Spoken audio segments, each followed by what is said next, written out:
Side जा बच्चे side side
जो प्रेमी सेवा कर रहे हैं वो सेवा करते रहे।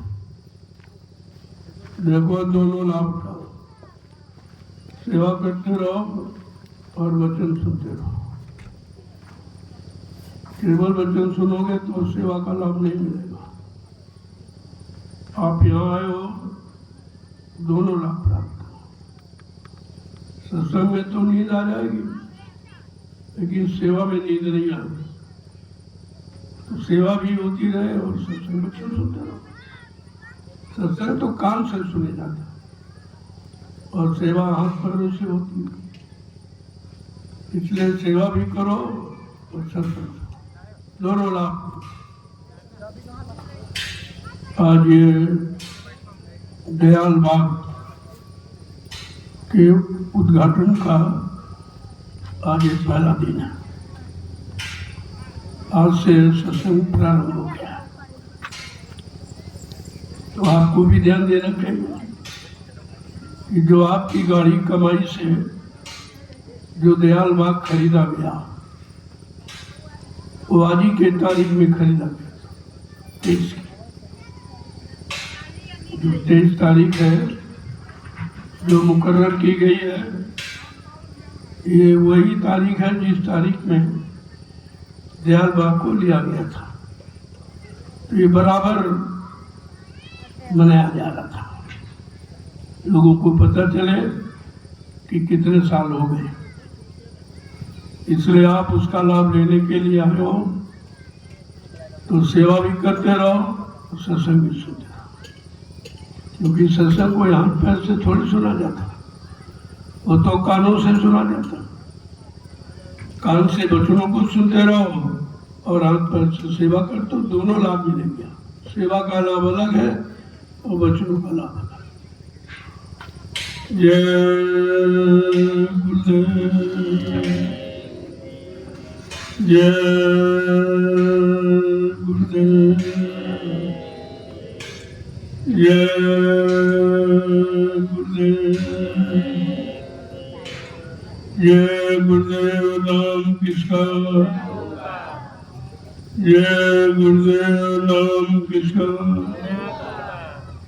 जय गुरुदेव नाम किसका प्रभु का प्यारा नाम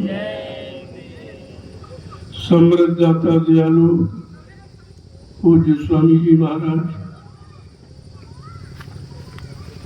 इस सत्संग समारोह में शामिल शरीक होने वाले समस्त संगी प्रेमियों, जीव का बड़ा सौभाग्य होता है ये घड़ी मिलती सत्संग की मोती और तो सबके पास है। सुतदारा लक्ष्मी पापी के घर होती, लेकिन संत मिलन हरि कथा गोस्वामी दुर्लभ था। ये संसार में दुर्लभ है। भगवत प्राप्ति और संतों का मिलन, उनके सत्संग वचन सुनने का अवसर मौका ये हमेशा नहीं मिलता। इसलिए आप लोग सेवा करो और सत्संग सुनो। ऐसे ही बैठने का कोई लाभ नहीं है। बहुत दिन आपने सुना, कुछ नहीं लिया। कोई सो रहा, कोई दर दर बातें कर रहा, ऐसे आते जाते जीवन निकल जाएगा, मिलेगा कुछ नहीं। मैं बहुत साफ कहता हूँ, क्योंकि सेवा ही तुम्हारे हक में है। सेवा करने में न नींद आएगी, न इधर उधर झांकुता हो, न तुम्हारा मन भटकेगा। एकाग्रता का सबसे बड़ा ये रास्ता है परमार्थी सेवा, इसलिए आपके लिए रखी है। और वो नहीं करोगे तो ऐसे खाली आए खाली चले जाओ, जीवन निकला जा रहा कुछ नहीं। तो आप वचन वहीं से सुनो, सेवा करते रहो और कान से वचन को सुनते रहो। ये दोहरा लाभ तुम्हारे हिस्से में है। जय गुरुदेव। जब जब ऐसा वक्त समय जीव को मिले, फिर अपने जीवन में मिले, तो उसे ये सोचना चाहिए हमारे पुण्य कर्मों का भाग्य ज्यादा है। क्योंकि बगैर पुण्य कर्मों के महात्मा नहीं मिलते, और बगैर महात्मा के जीवात्मा नहीं जगती, और बगैर जीवात्मा के जगह परमात्मा नहीं मिलता। ये सब चीजें समय के संत महात्मा पर आधारित है। वो मिलेंगे तो काम होगा। उनके हुक्म आदेश का पालन करोगे तो अपनी इच्छा से तुम कुछ नहीं कर सकते, क्योंकि तुम्हारा मन अध्यात्म में अभी नहीं है। धीरे धीरे मोड़ा जा रहा है। जब बच्चों को सुनोगे तो समझ में आएगा कि वास्तव में अध्यात्म क्या है। इस भौतिक जगत में भौतिकता के अलावा और कुछ नहीं है। और भौतिक यानी जो नाशवान है, जो तुम्हारे साथ जाने वाला नहीं, चाहे शरीर हो, चाहे दुकान मकान हो, चाहे जमीन जायदाद हो, चाहे पत्नी बाल बच्चे हो, चाहे रुपए पैसा कोई भी हो, ये भौतिक है। और भौतिक का प्रयोग आप कर सकते हो जब तक तुम्हारा शरीर रहेगा, और शरीर से प्रयोग जब तक करोगे जब तक जीवात्मा रहेगी। जीवात्मा के निकल जाने पर आप शरीर से कुछ नहीं कर सकते, बिल्कुल सब खत्म हो जाता। तो ये तो ध्यान में रखना चाहिए कि शरीर नहीं है, जीवात्मा ही सब कुछ है, जिसके निकल जाने के बाद ये सारा कुछ सब शून्य हो जाता है, सब खत्म हो जाता है, यानी समाप्त हो जाता है। इसलिए आपको समझना चाहिए कि जीवात्मा के जगाने के लिए उस संत महात्मा की तलाश करो जिसने अपनी जीवात्मा को जगा लिया, परमात्मा से मिला लिया। वो मिल जाएंगे, तुम्हारा भी काम हो जाए।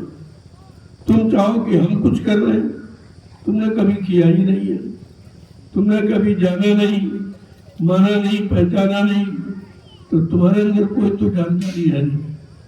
अब ये 10 जुलाई 1952 से ये जानकारी जीवों को दी जा रही है कि भाई भौतिक ही नहीं, अध्यात्म सब कुछ है। अध्यात्म के मिल जाने के बाद भौतिक तो पीछे पीछे चलता है। अगर आध्यात्मिक ज्ञान आपको हो जाए तो ये सब भौतिक तुम्हारे पीछे चलेगा, लेकिन अध्यात्म आपने प्राप्त नहीं किया तो खाली आप सुनते हो, करते कुछ नहीं। हमने कहा सेवा करो, तुम आगे बैठ गए, अभी नहीं वचन मानते तो आगे क्या मानो। ऐसे बैठने से कुछ मिलने वाला नहीं, कितना समय तुम्हारा निकल गया। मैं बार बार कहता हूँ, यहाँ बैठने की जरूरत नहीं है, सीधे सेवा करो और वहीं से कान से वचनों को सुन, तो आपको दोहरा लाभ मिलेगा वहीं से। और दूर से प्रणाम करो। मैं कितने दिनों से करके बता रहा हूँ। मैं जब आता हूँ तब प्रणाम करता हूँ हाथ जोड़कर, जब उठता हूँ तब हाथ जोड़ के प्रणाम करता हूँ, जब आपका दर्शन करने आता हूँ तब प्रणाम करता हूँ, जब चलता हूँ तब प्रणाम। यानी 12 वर्ष से तो बराबर आपको सिखा रहा, लेकिन तुम्हारी समझ में कुछ नहीं। फिर भी तुम छूने और सुटने के नाखून मारते हो, ये करते, ऐसे कुछ मिलने वाला नहीं है। ये जबरदस्ती का सौदा नहीं जो आप छू के ले लो।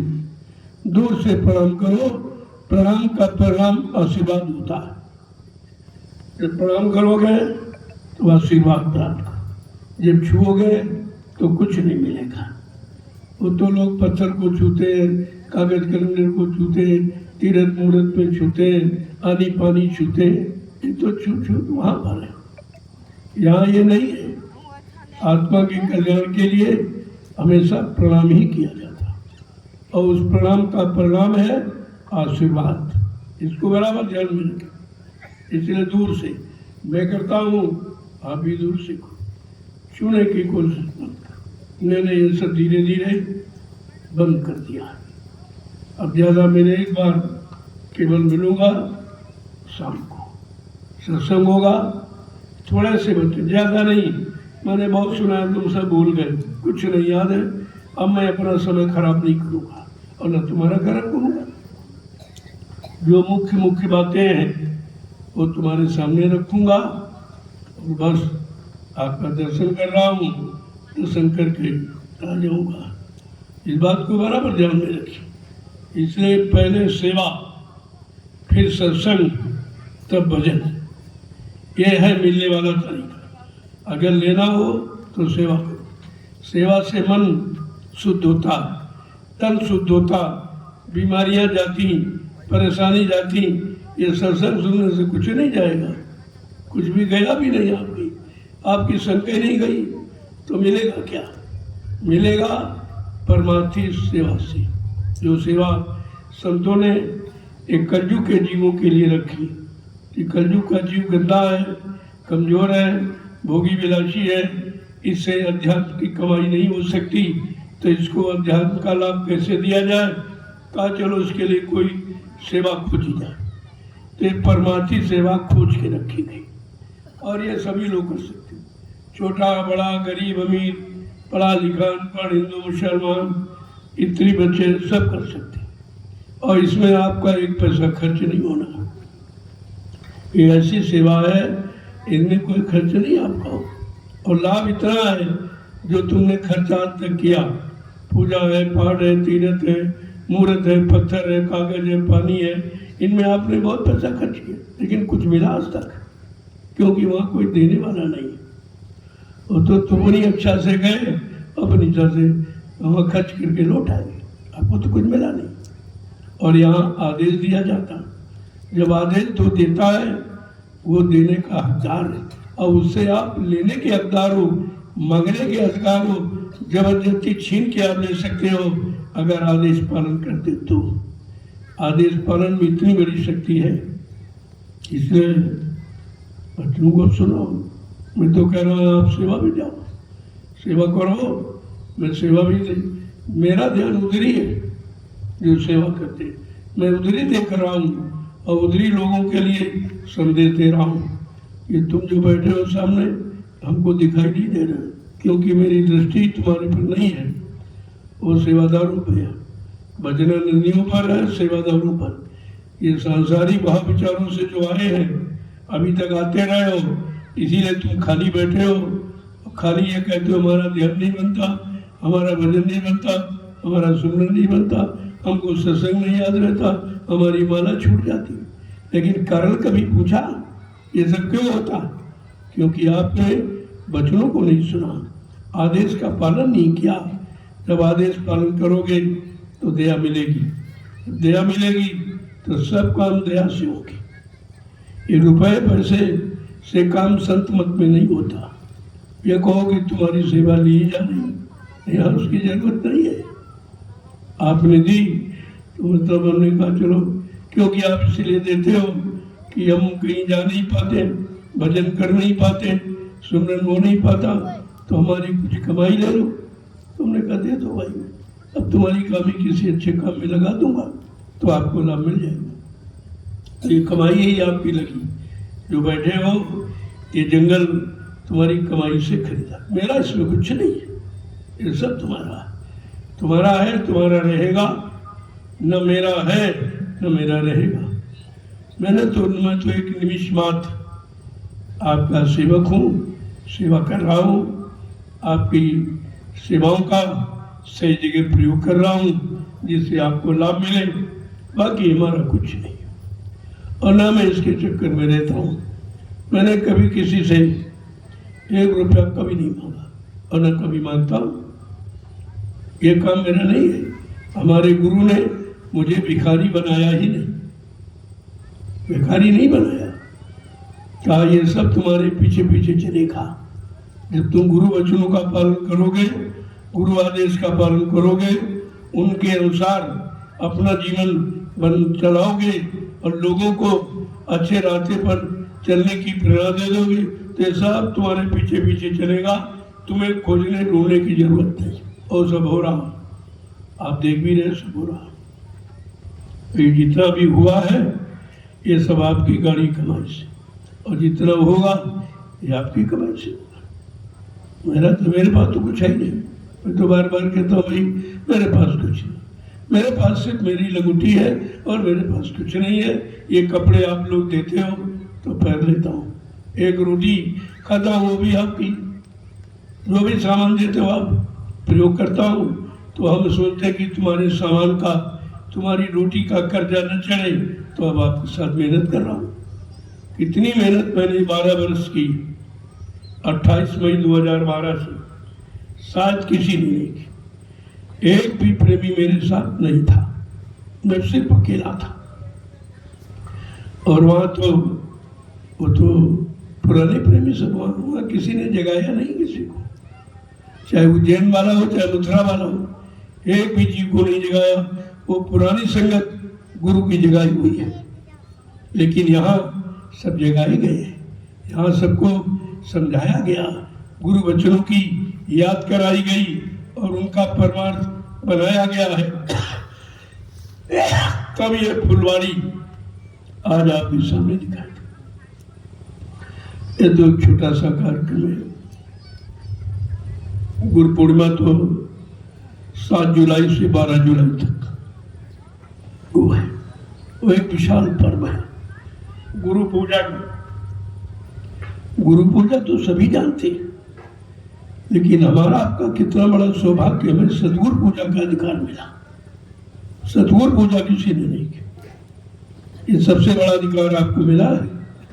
इसलिए आप वाला लाभ किसी ने पाया नहीं, न राम ने पाया न कृष्ण पाया, क्योंकि उनको गुरु ही मिले थे और आपको सतगुरु मिल गए। गुरु संसार का सामान दिलाता, राजपाट, धन दौलत, मान सम्मान, अधिकार, पद पत्नी, बाल बच्चे, ये सब दिलाता। लेकिन सतगुरु, सत माने ईश्वर, गुरु वाले मिलाने वाला, जो ईश्वर से मिलाए, ब्रह्म से मिलाए, पार ब्रह्म से मिलाए, महाकाल से मिलाए और सतगुरु से मिलाए, उसको कहते हैं सतगुरु। कितना बड़ा अधिकार आपको आज के युग में मिला है, जो किसी भी युग में किसी शक्ति, किसी ऋषि मुनि योगियों को नहीं प्राप्त हुआ। आप बड़े भाग्यशाली हैं, लेकिन अपने भाग्य पर आप पत्थर क्यों गिरा रहे हो? क्यों नहीं समझते हो, क्यों नहीं सोचते हो क्यों अहंकार गरुड़ गुमान घमंड में अपना नुकसान कर रहे हो? यहाँ क्या मिलने वाला? क्या लेके जाओगे? क्या लेके आए थे? खाली आओ, खाली चले जाओ। ये जीवन व्यर्थ चला जाएगा, फिर दोबारा आपको मिलेगा नहीं। कबहू कर करुणा नर देही, देत ईश बिन हेतु स्नेही। कभी कभी कर्मा निधान, कृपा दया मेहरबानी करके ये मानव अनमोल मंदिर आपको दे देता है कि जाओ किसी संत सद्गुरु की तलाश करके अपनी आत्मा को जगाने की युक्ति ले लेना और घर जाने का रास्ता पूछ लेना। फिर तुमको काल माया के देश में कभी आना नहीं पड़ेगा। ये कितना बड़ा काम है जिसे आप अभी तक नहीं समझ पाए, क्योंकि आप आदेश नहीं मानते, मनमुखी हो, जो मन कहता वही करते हो। आधे जिस दिन पालन करने लगोगे उस दिन दया तुम्हारे पीछे पीछे चलेगा। दया ऐसे नहीं मिलती, कोई खरीदी नहीं जाती, कोई रुपए पैसे देकर अदली बदली नहीं जाती। दया तो आदेश पालन में है। कौन सा आदेश? परमार्थ का, स्वार्थ का, लोभ लालच का नहीं, दान दक्षिणा रुपए पैसे लेने वाला नहीं आदेश। यहाँ इस तरह का आदेश न कभी हुआ और न कभी होगा। बिल्कुल सीधा है कि आप अब आप भजन करो, कुछ मत करो, भजन कर लो। इसलिए मैंने 2 साल के लिए विराम लिया। मैं 2 वर्ष कहीं नहीं जाऊंगा, भजन करूंगा। और आपने किया नहीं है, आप भी करिए, मैं भी करूं, मालिक की दया हो जाए, आपका काम बन जाए। अब तो काम आत्मा का, उसके चक्कर में रहो।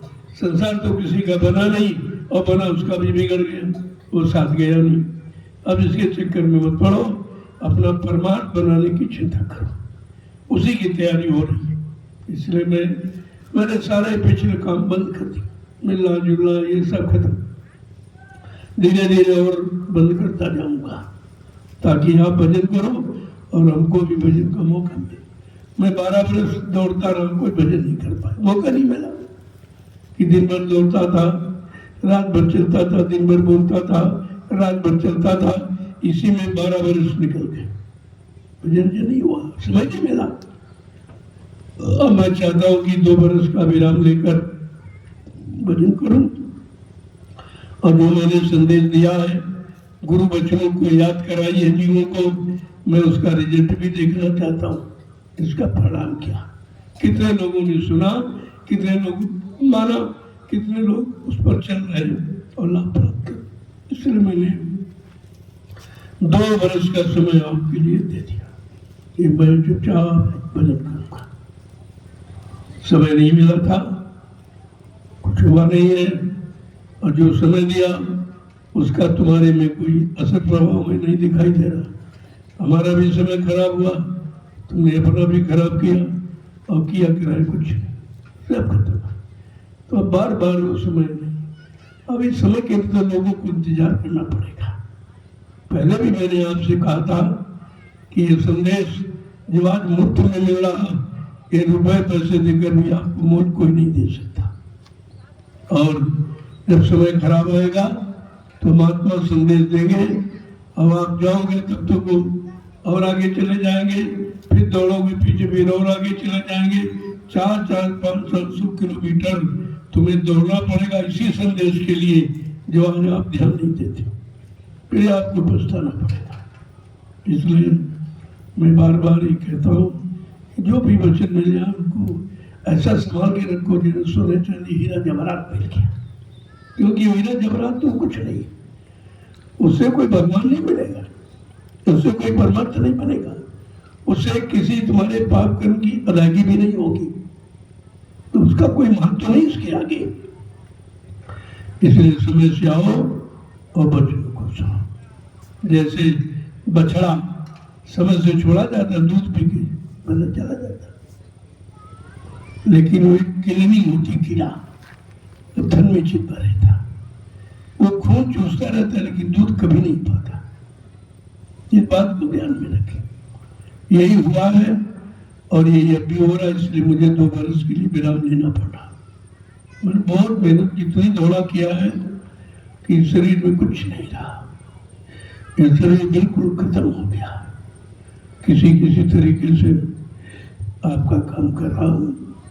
अब बहुत थोड़ा सा परिश्रम कर सकता हूँ, ज़्यादा नहीं।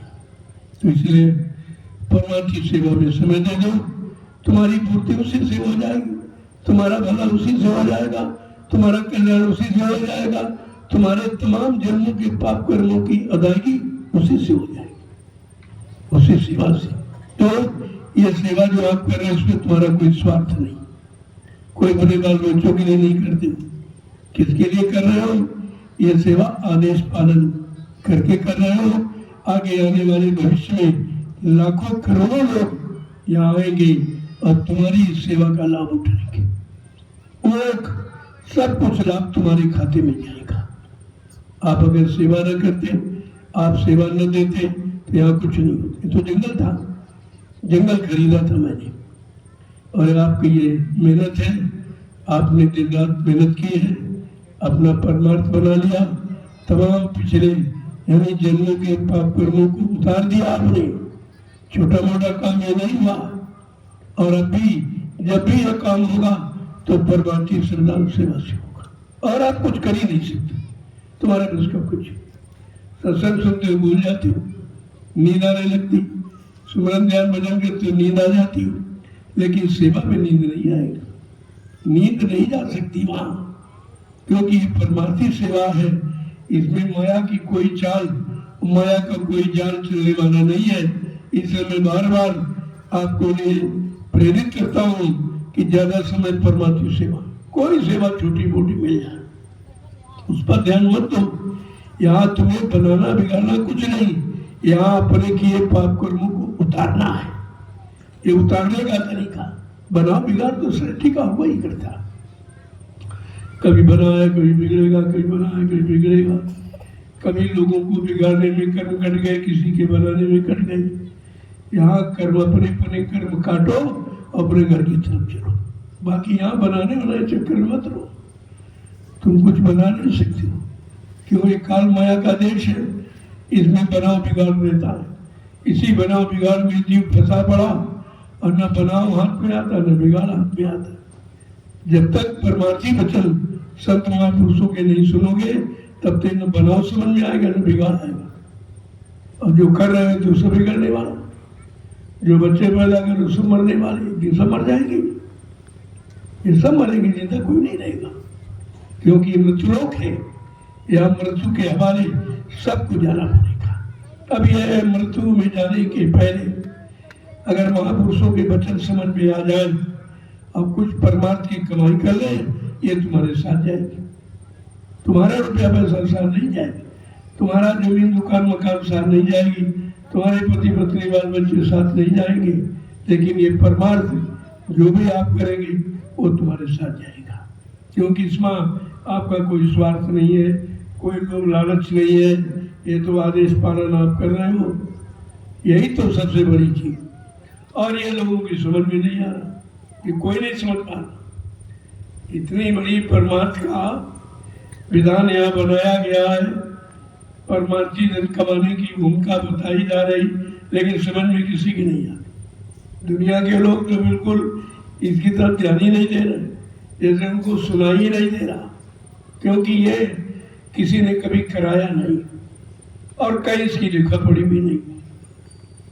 4 वेद 6 7 18 पुराण यही आपका है मसाला है। इसमें चारों वेदों में 1 लाख श्लोक है, 80,000 तो कर्मकांड है, 16,000 उपासना कांड, मात्र 4,000 ज्ञान कांड के श्लोक है, वो भी भौतिक ज्ञान, उसमें अध्यात्म नहीं है, परमात्मा पाने की युक्ति वेद पुराणों में नहीं है, वो तो काल की व्यवस्था है।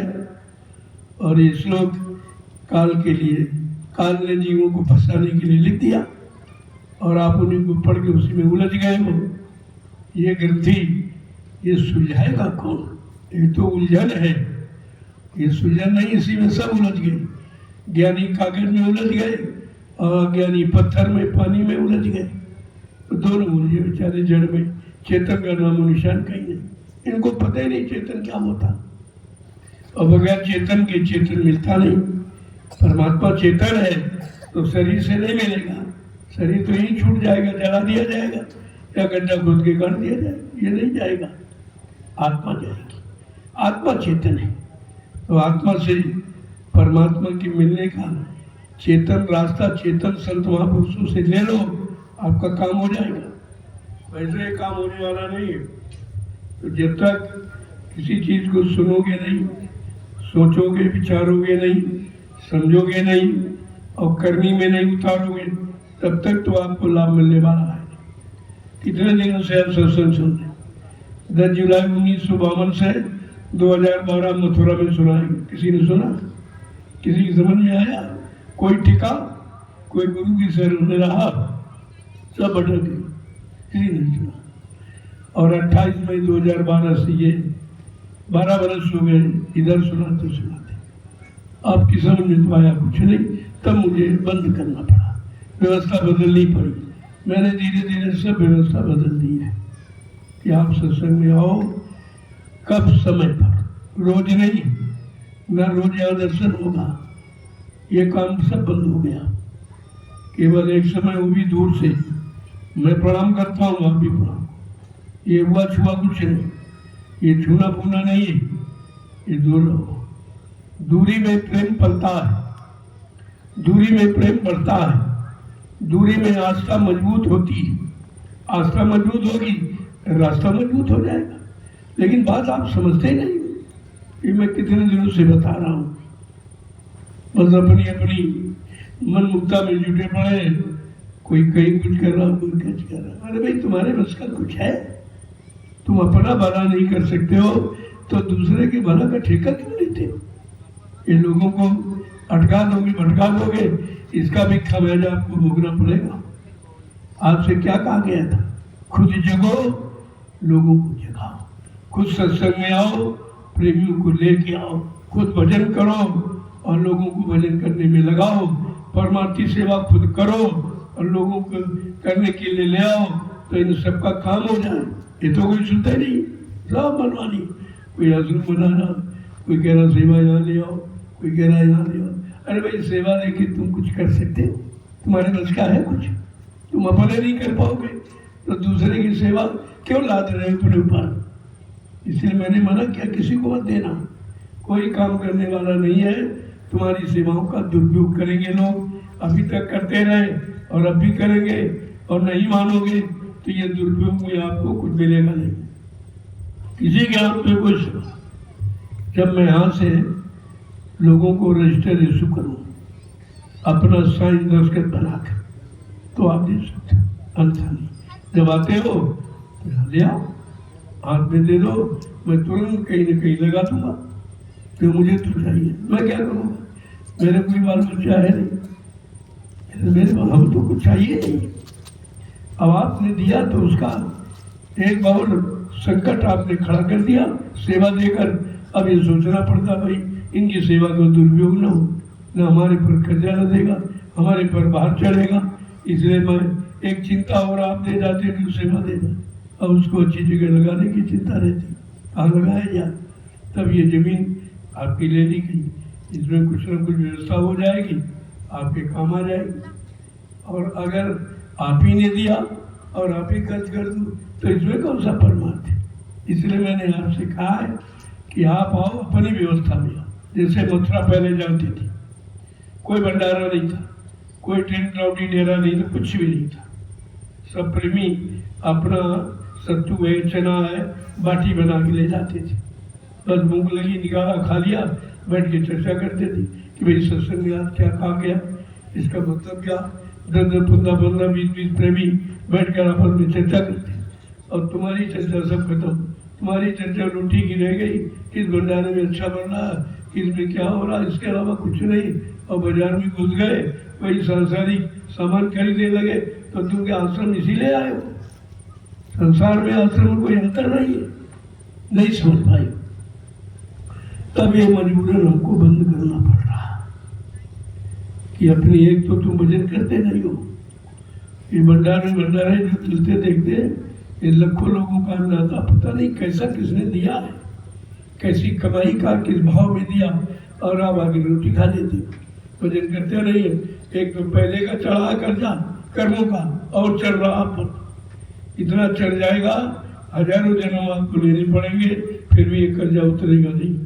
इसलिए मैंने आपके लिए भला एक अच्छा रास्ता सोचा है कि मथुरा की तरह पहले जैसे अपनी व्यवस्था में आओ, अपना भोजन बनाओ, 5 7 10 लोग मिलकर, और कोई और आ जाए तो 2 4 भोजन करा दीजिए। आपने तो किसी को कराया नहीं आता, तुम खुद ही खाते रहे, दूसरा बना बना तुमने कहाँ खिलाया। तो ये खिलाफ ये भी आपके हाथ में आ जाएगा कि खुद अपना बनाया खाया तो किसी का कर्जा नहीं, और 2 4 प्रेमियों को खिला दिया, ये आपका परमार्थ बन गया। इसमें लाभ ही लाभ है। अब तुम बहुत दिनों से बिगड़े हो, बहुत दिनों से आलसी बन गए हो, अब तुम्हें कष्ट होता कि भंडारे क्यों बंद करा दिए। भंडारे पहले भी नहीं थे, भंडारे चलाकर हमने देखा कि चलो रोटी की व्यवस्था तुम्हारी करा दी जाए ताकि तुम भजन करो, लेकिन कोई नहीं करता, सोते रहते सब, कोई नहीं करता।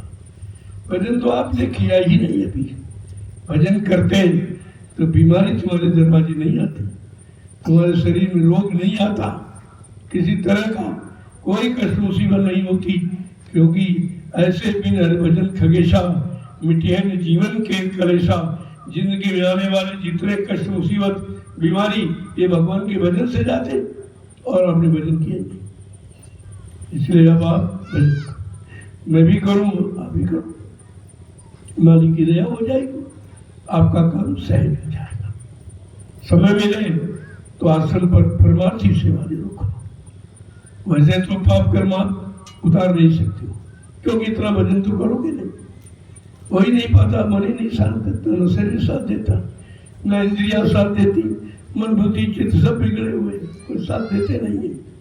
तो इसलिए अरे सेवा तो कर ही सकते हो, तो सेवा करके वही लाभ मिल जाए तो इससे सरल हो क्या।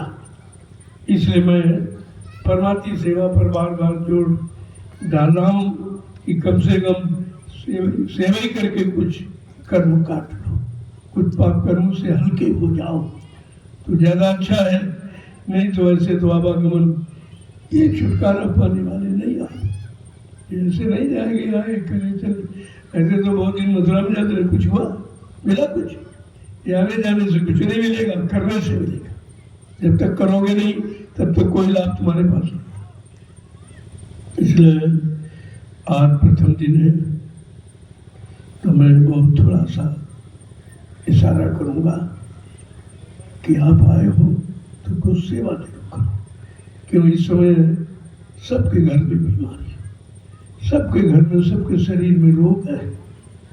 ये रोग भोग बन के निकले, और ये रोग बीमारी स्वार्थी सेवा से तो आई है, भौतिक सेवाओं से आपने रोग पैदा किए।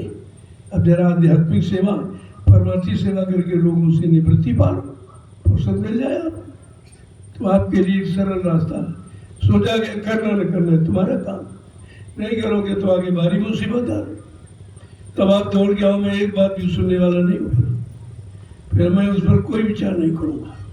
मैं पहले से आपको कह रहा हूँ कि आगे भारी मुसीबत आ रही, ऐसी मुसीबत आई कहीं तुमको कोई तुम्हारा यानी मतलब हमदर्द दिखाई नहीं देगा, क्योंकि सबके दाढ़ी में आग लगी, सबकी दाढ़ी में आग मतलब सबके बीमारी होगी, सब परेशान होंगे, सब दुखी होंगे, तो तुम्हारा दुख परेशानी कौन दूर करेगा। ये कितने पहले कहा गया था, एक दिन ऐसा आ रहा बेटा सबकी दाढ़ी में आग लगी। अब महात्माओं के बड़े गुण वचन होते हैं, रहस्यमयी आप उसको समझ नहीं पाते। जस केला के पात में पात पात में पात कर संतों की बात में बात बात में जा, इतनी जल्दी आप नहीं समझ सकते। तुम उनको समझने का प्रयास न करो, अपने को समझो, अपने मन को समझाने का प्रयास करो। काम आपको ये कर, उनको तो नहीं समझ सकते, कब क्या कहें, कब क्या करें, कब कहाँ चले जाए, तो आप तो उसके बारे में नहीं जानते। वो जो करेंगे तुम्हारे हित में करें, इतना समझो। क्यों? उनका वचन है साधु से होए न कारज हानि। साधु संत महात्माओं से किसी के काम की कभी हानि नहीं हो सकती। अब आप नहीं समझ पा रहे हो, बात अलग है। परमार्थ के कारण साधु धरा शरीर, उन्होंने स्पष्ट कर दिया मैं परमार्थ यानी सबको लाभ देने के लिए ये मानव तन धारण किया और आपको लाभ दूंगा, और आपको लाभ दिया गया लेकिन आप संभाल के रख ही नहीं पाते। एक तो लेना नहीं मालूम, अगर वो दया करके दे दे तो तुम रखना नहीं जानते हो। कितना रखा आपने, जो दिया गया कितना रखा, कुछ नहीं। अब मैं समय खराब नहीं करूँ, मैं भजन करूँगा। मैंने ये 12 वर्ष आपके पीछे गंवाए हैं, लेकिन समझ में किसी के कुछ नहीं आया। जब परिवार के लोग न समझे तो विभीषण की तरह चुपचाप बंद होना चाहिए, महात्मा विदुर की तरह चुपचाप बंद होना चाहिए। आज विराम क्यों लिया जा रहा कि 12 वर्ष से लगातार मैं गुरु परिवार के जीवों को गुरु के वचनों की याद करा रहा हूँ, लेकिन कोई सुनने मानने वाला नहीं। ऐसी स्थिति में विराम लेना ही अच्छा, तो मैंने विराम ले लिया है। अब आप भी भजन करो, मैं भी भजन करूँ। बाकी इधर उधर अटकने भटकने से कुछ नहीं होगा, कोई कुछ नहीं करेगा, न कोई कर सकता, न कभी उसने किया। तुम्हें भटका सकता, अटका सकता, ये काम करेगा। और ऐसे जीवों को तुम मत समझो सत्संगी, ये काल के जीव हैं जो अटकाते भटकाते हैं। सत्संग से हटाएं, वचनों से मुकर रहें और सुमरन ध्यान भजन से अलग करें। सांसारिकता में भोगों में फंसाएं आपको, और तुम्हारा धन तुम्हारा अन्न यानी बर्बाद करें, और तुम्ही को खिलाकर तुम्हारा लिया तुम्ही को खिला दिया, तो परमार्थ क्या बनेगा? वो तो तुम्हारी गाड़ी कमाई जब अन्य प्रेमियों को, यहाँ आश्रम पर हिंदुस्तान के प्रेमी आते, उनको तुम्हारा अन्न खिलाया जाता। तो जो भजन करेंगे उसका आपको लाभ मिलेगा। लेकिन जो जगह जगह दुकानें खोले हैं वो आपका क्या लाभ करें? उन्हीं प्रेमियों से अन्न लिया, कल हम भंडारा कर रहे हैं। कहो तुमने अपने पास से कहाँ भंडारा कर दिया? कल तुम्हारे पास है ही क्या? उन्हीं को लेना, उन्हीं को खिलाना, यानी गाय का दूध गाय को पिलाना, कहते दूध पिलाते। ये सब भूल भरना है। ऐसे काल के जीवों से बहुत सतर्क रहो, और तुम्हारा नुकसान बहुत कर देंगे बारी। तुम्हें सत्संग से हटा देंगे, गुरु से हटा देंगे, भजन से हटा देंगे, परमार्थ से हटा देंगे। कोई तुम्हारा काम कर नहीं सकते, उनको काल ने सख्त हिदायत दी। तो काल के जीव दयाल का ढोंग बना करके तुमको परेशान करेंगे। आपको सोचना चाहिए, तुम्हारा काम अभी तो कुछ हुआ। कितनी जगह गए हो, कितनी जगह लोग जा रहे हैं, अब भी भटक रहे। भटक अब भी खत्म नहीं है। और कहा जाना अटक भटक में क्या बड़े भाई, इसमें क्या रखा? अटकने में भटकने में, किसी के कहने भटकाने में, मरवाने में आपका कितना काम हुआ और कैसे हो जाएगा, इस पर तो विचार करो। वो केवल अटका सकता, भटका सकता, तुम्हारा काम नहीं कर सकता, तुम्हारी खटका नहीं निकाल सकता, शंकाओं का समाधान नहीं कर सकता। इस पर आपको विचार करना चाहिए। 80 से बराबर आपको इशारा किया जा रहा, हिंदुस्तान में तमाम दुकानें खुल जाएंगी। दुकानों पर सौदा बगैर पैसे दिए नहीं मिलता, और दरबार में मुफ्त लुटाया जाता। कितना अंतर है, दुकान और दरबार में कितना फर्क है, अभी तक आप नहीं समझ पाए। यहाँ तो आपसे कुछ मांगा नहीं जाता, दिया जाता। पहली बात, हिंदुस्तान के विश्व में कोई प्रसाद नहीं दे सकता, कभी दिया ही नहीं, किसी युग में नहीं बांटा गया, क्योंकि प्रसाद बनाना सबके बस की बात नहीं है। जब लोग बना नहीं पाते तो आपसे कहते जाओ दुकान से खरीद के ले आओ। प्रसाद खरीदा नहीं जाता, प्रसाद बनाया जाता। बनाएगा कौन? जिसने अपने सद्गुरु के आदेश का पालन किया, उनके वचनों पर चलकर अपने आप को परमात्मा का रास्ता मजबूत कर लिया। वो अपने सद्गुरु की दया किसी वस्तु में प्रवेश करके जीवों को लाभ दे सकता, वो प्रसाद देगा। ये सब नहीं दे सकते, इसीलिए जहाँ जाओ तब तुम ही प्रसाद खरीद के ले जाते हो, और वो अंडा पंडा पुजारी उसमें तो थोड़ा निकाल के तुमको दे दे, तुम्हारा तुम्ही को लौटा देता और कहता प्रसाद दे रहा हूँ। कोई अपनी तरफ से देता कभी धीरे देखा आपने कहीं? लेकिन यहाँ तो नित्य दिया जाता। 12 वर्ष से लगातार मैंने पूरे हिंदुस्तान में प्रसाद बांटा है। ये लोगों को बताया कि प्रसाद बांटा जाता, प्रसाद खरीदा नहीं जाता, प्रसाद के बदले रुपए पैसे सामान धन दौलत नहीं ली जाती। ये इसीलिए आपको दिया गया था। अब कोई बांट के दिखाए, जो कहता हो कह जरा प्रसाद ही बना दे दीजिए, तुम्हारा प्रसाद कुछ काम करेगा तो आपकी समझ में आ जाएगा ये असली है नकली है, ये भटकाने भरमाने वाला है कि हमको सच्चे रास्ते पर चलाने वाला है। लेकिन आप कोई कुछ करते ही नहीं हो। ये तो काल के जीवों की भीड़ है, काल का देश ही है, जिसका देश है उसकी भीड़ है। लेकिन दयाल इसी काल में काल के जीवों से निकाल कर अपने जीवों को कैसे घर पहुंचाता है, ये उसकी मेहनत है, उसका परिश्रम है, उसकी हमदर्दी है, उसकी जीवों के प्रति दया है। ये दया है, ये फंसाना दया नहीं है, निकालना दया। और आप फंसना चाहते हो, ये आते हो कहते शादी करा दो, ब्याह करा दीजिए, बच्चा दे दीजिए, दुकान चला दीजिए, व्यापार चला दीजिए। ये कभी नहीं कहते हो कि भगवान से मिला दे दीजिए, जीवात्मा दिखा दी, ये कभी नहीं कहते, कभी भी नहीं। किसी ने आज तक तो हमसे पूछा ही नहीं, किसी ने। मैं भी देख रहा हूँ कि अभी लोगों की इच्छा ही नहीं, अभी घर जाने की इच्छा है, अभी तो रहने की इच्छा है। अभी मकान नहीं बन पाया, बच्चे की शादी नहीं हो पाई, ये नहीं हो पाया। अरे ये सब हो भी जाएगा तब भी तो ये क्या तुम्हारे साथ जाएगा?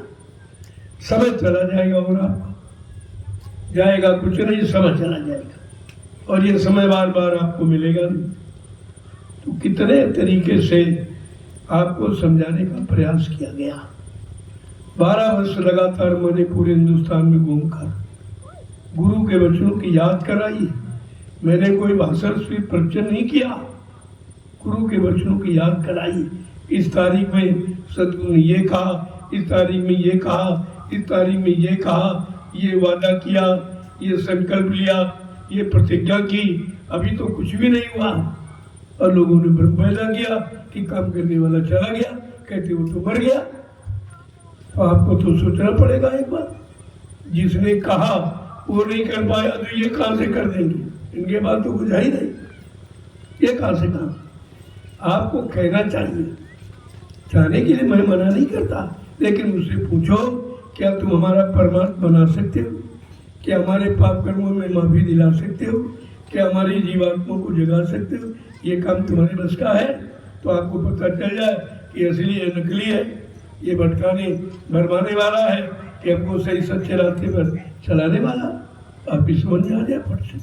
लेकिन आप कोई परिचय नहीं लेते, न देते हो न देते हो। तो ये इसीलिए मैं जो समय खराब हुआ हो रहा इसीलिए है कि आपने समझने का प्रयास नहीं किया। समझाने वाले ने तो बहुत समझाया, बहुत तरीकों विधियों से समझाया, तमाम तरीके के काम करके आपको बताया। बड़े बड़े सम्मेलन, बड़े बड़े अधिवेशन, बड़े बड़े यज्ञ महायज्ञ जो कभी धरती पर किसी ने किए नहीं, वो सब करके आपको दिखाया गया। लेकिन आपकी समझ में कुछ नहीं आया, कुछ भी नहीं आया। और जिसने दिखाया और कराया और करके बताया उसी को भूल गए हो। अरे झूठे लोगों ने प्रचार कर दिया, करो तो मर गए चले गए। आप ये भी नहीं सोच पाए, अरे भाई मर गए तो काम कौन करेगा? वादा किसी का है, पूरा क्या दूसरा करेगा? संकल्प किसी का है, उस संकल्प को कौन पूरा करेगा? इतना तो विचार तुमको करना चाहिए था। इसलिए ये संदेश एकदम सब जगह पहुंचा दो कि भूल भ्रम से अब दूर हो जाओ, थोड़ा अटक भटक से अलग हो, संसारी लोगों से थोड़ा समय कम दो। वो तुम्हारा कोई भला नहीं करेंगे, वो अपना भला तुमसे चाहेंगे, मान और सम्मान और सामान, और तुम उसे समझ नहीं पाओगे। इसी में तुम्हारा बेशकीमती समय ये निकल जाएगा जो भगवान की प्राप्ति के लिए मिला है। बराबर सुविधा, यहाँ तो कुछ मांगा नहीं जाता, दरबार में आए यहाँ कोई मांगा जाता कुछ, यहाँ आपको दिया जाता। यहाँ प्रसाद बना जाता, बदले में कोई पैसा मांगा गया कि प्रसाद का पैसा दे दीजिए, ऐसा कुछ। ये दरबार देने का है, दरबार लेने वाला नहीं है, दिया जाता। और एक तरह से नहीं, सब तरह से जो जो सरल तरीका होता है वो तरीकों के आपके साथ अपना कर वो लाभ आपको देने की कोशिश की जाती है। आप तो जानते नहीं हो कि हमें लाभ कैसे लेना चाहिए, या हमें कैसे लाभ मिलेगा, महापुरुषों से कैसे लिया जाता, अकड़ के पकड़ के क्रोध करके गरुड़ गुमान घमंड करके कुछ भी नहीं पाओगे। जो है वो भी चला जाए। जब आया अहंकार, किया करा सब बेकार। वो दया देने जाते, दया देते रहते, आप समझ नहीं पाते। दया का मतलब फंसना नहीं है, दया का मतलब निकलना। ये दया जो निकाल के घर पहुंचाए वो दया।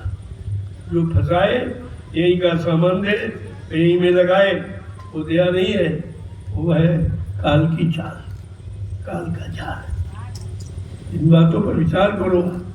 यहाँ आए हो, परमार्थ की चिंता रखो। हमारा परमात्मा नहीं। इतने युगों से स्वार्थ और भौतिक आप बनाते बनाते जीवन डूब गए हो, और जीवन खत्म नहीं हुआ, और फिर जीवन मिला और फिर उसी में लग गए। कम से कम अब की बार मौका मिला है तो परमात्मा की कमाई कर लो।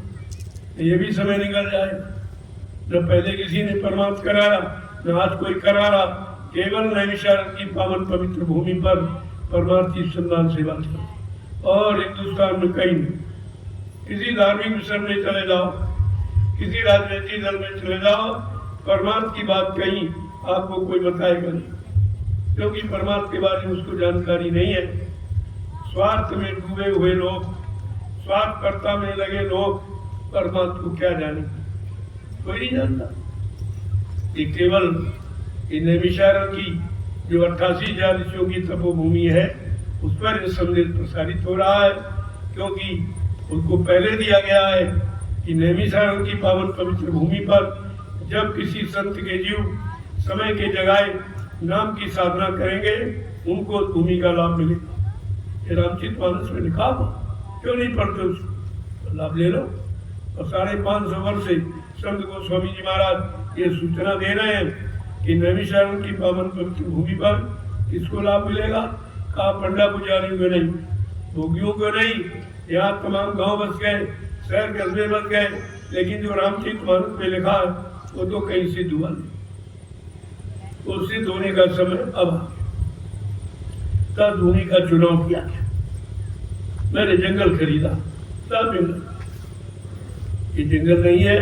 इसी जंगल में 88,000 ऋषियों ने तपस्या की। मैंने जंगल नहीं, मैंने तपोभूमि खरीदी। इसी तपोभूमि पर आपका परमार्थ मिलेगा। परमार्थ की सेवा करोगे, परमार्थ की लाभ प्राप्त करोगे, इसीलिए लिया जा रहा। बाकी दुनिया के लोग देखते रह जाएंगे, समझ नहीं पाते, अभी नहीं समझ पाते। आसपास गांव के लोग देख रहे हैं, इनकी समझ में नहीं रहे सब क्या हो रहा। इनकी भी बुद्धि नहीं काम करती। अरे जमीन खरीदे, कोई अच्छी खरीदे, इसमें अनाज पैदा हो। ये जंगल झाड़ी, ये नाले वाले क्यों खरीद रहे, उन्हें क्या मालूम? ये भूमि ऋषि मुनि महात्माओं की है।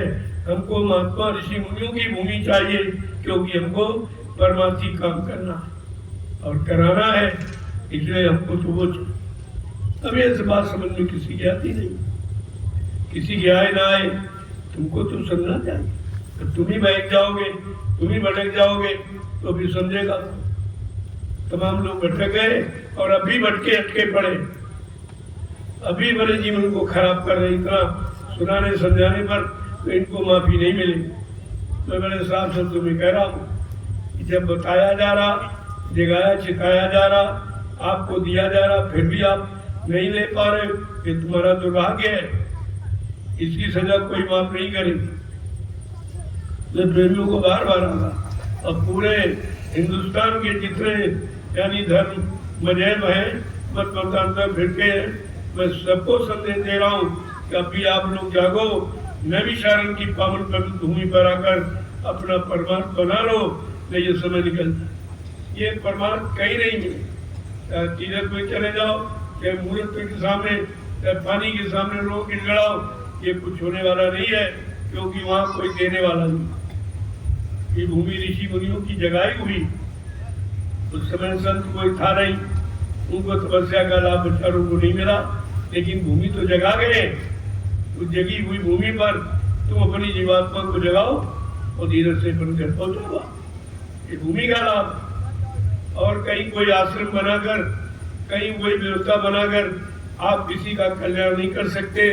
कल्याण होगा नैमिषारण्य की पावन पवित्र भूमि पर, जो 88,000 ऋषियों की तपोभूमि, ये छोटे मोटे नहीं, इतनी बड़ी संख्या ऋषि मुनियों की 88,000, ये थोड़ी बहुत जगह थोड़ी रहेंगे पूरे निमिष में।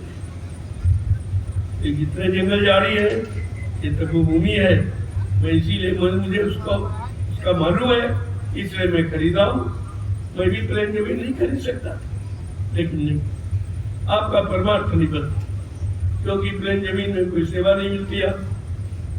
मैंने इसीलिए झाड़ी और कटीले ये जंगल खरीदे, तुम्हारे बड़े बड़े गड्ढे नाले कि आप इसमें सेवा करेंगे, आपका परमार्थ बनेगा, आप एक पाप कर्मों की अदायगी हो जाएगी, इसलिए इसको लिया। क्या मैं प्लेन नहीं खरीद सकता? मुझे नहीं मालूम क्या, लेकिन नहीं, ये सब आपके हित में किया गया और किया जाए। मेरा इसमें कोई हित, न मेरा कोई स्वार्थ है, न कोई लोभ लालच, हमको कुछ नहीं। मैं तो बार बार कहता हूँ कि आप अगर आश्रम संभाल लो, मैं किसी दूसरे जंगल में चला जाऊँ, वो समझ जाए मैं किसी तीसरे जंगल में चला जाऊँ। मुझको यहाँ रहने का शौक नहीं है, क्योंकि हमको आपसे कुछ चाहिए नहीं, केवल आदेश पालन है। जो गुरु ने आदेश दिया है उसका पालन कर रहा हूँ, और आप सबसे उसी आदेश पालन करने की प्रार्थना कर रहा हूँ।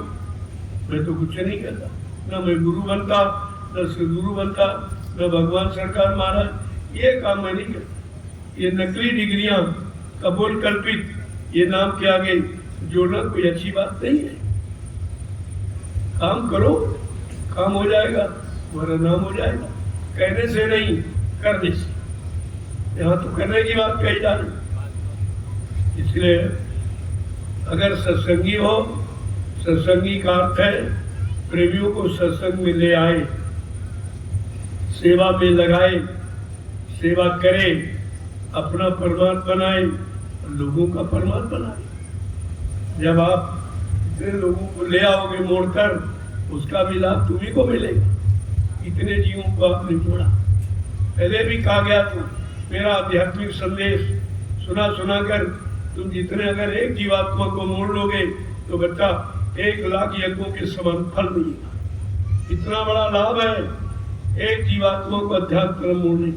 और तुमने कितनों को अटका दिया, और भी अटका रहे हो, भी भटका रहे हो। अरे ये पाप क्यों कमा रहे हो? इसका खमेजा भर नहीं पाओगे, बड़ा कठिन होगा। इसलिए ऐसा कोई काम मत करो। तो बार बार प्रार्थना रूप में कर रहा हूँ, तो नहीं मानोगे तो तुम जानो, तुम्हारा काम जाने।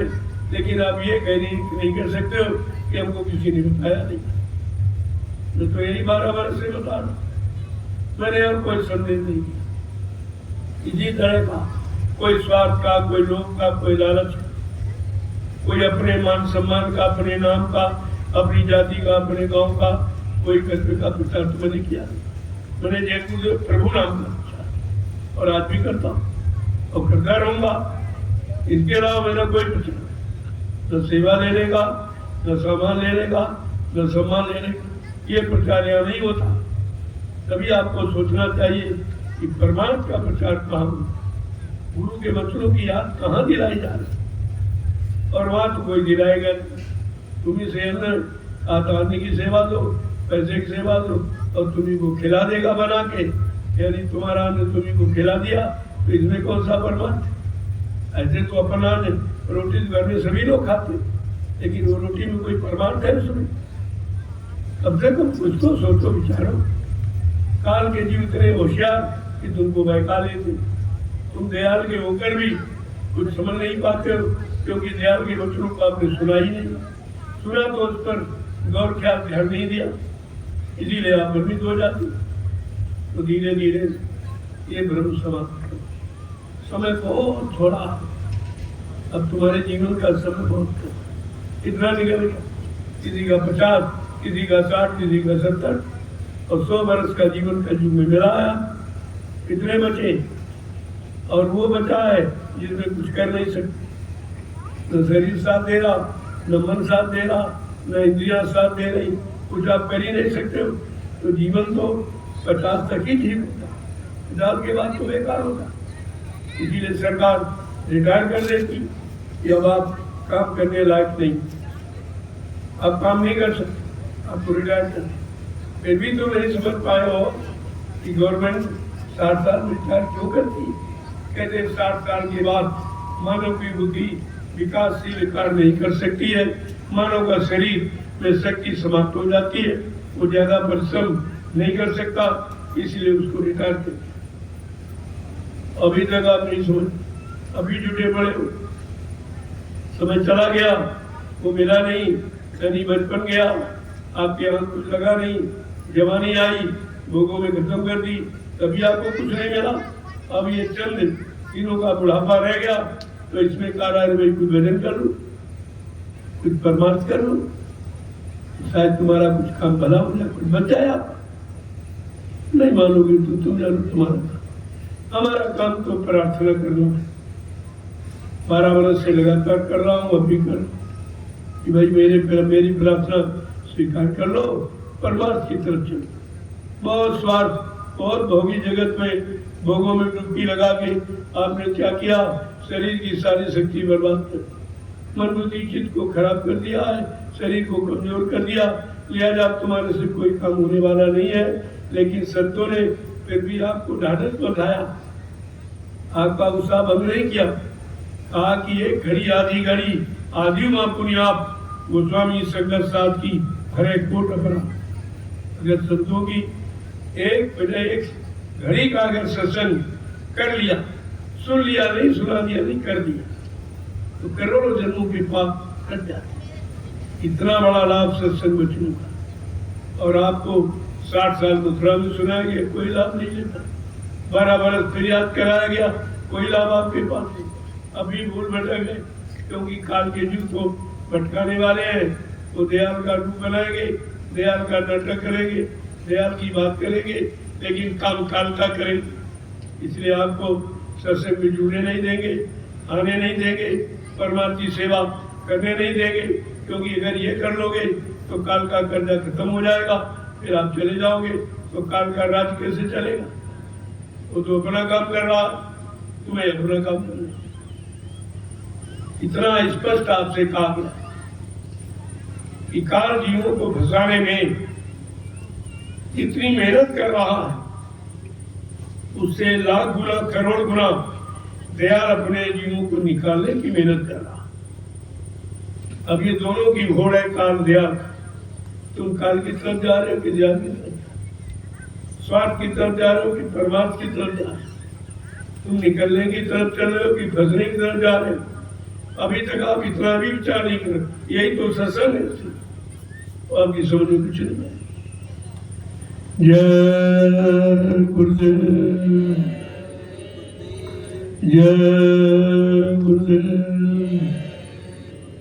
जय गुरुदेव नाम किसका, जय गुरुदेव नाम किसका, प्रभु का प्यारा नाम। अब आप लोग खड़े हो जाओ थोड़ा, ये भी आदेश तुम्हारी मुस्कान, अभी तक नहीं खड़े। जब तुम खड़े नहीं हो पाए तो चलोगे कब, अब चलोगे नहीं तो पहुंचोगे कब। इतनी छोटी बात समझ में तो अभी आई नहीं, और तुम यहाँ आए हो कि परमात्मा मिलेगा, भगवान मिलेगा, परमात्मा। तुम अभी इंसानियत नहीं बन पाए, इंसानियत नहीं अपने अंदर ले पाए, तो ऐसे ऐसे होने वाला कुछ। मैंने भीड़ लगाना बंद कर दिया, बहुत भीड़ लगाई, मथुरा में इतनी भीड़ लगाई गई, शायद दुनिया में किसी बात में, लेकिन क्या हुआ कुछ। कहाँ जहाँ थे वहाँ फिर वही पहुंच। सारी मेहनत, सारा समय अपना खराब किया, गुरु का खराब किया, तो डबल नुकसान तो आपने किया ही। वही आप यहाँ भी कर रहे हो। 12 वर्ष से मैं सारे हिंदुस्तान में घूम, कोई नहीं निकला, तो अपने अपने घरों में जा रहा हूँ। वो तुमको भटका रहे। मैं 12 वर्ष से इतनी मेहनत कर रहा हूँ कि किसी तरह निकलो, अपने घर चलो, वो बात तुम्हारी समझ में नहीं आई। कब समझोगे आप। जय गुरुदेव, जय गुरुदेव।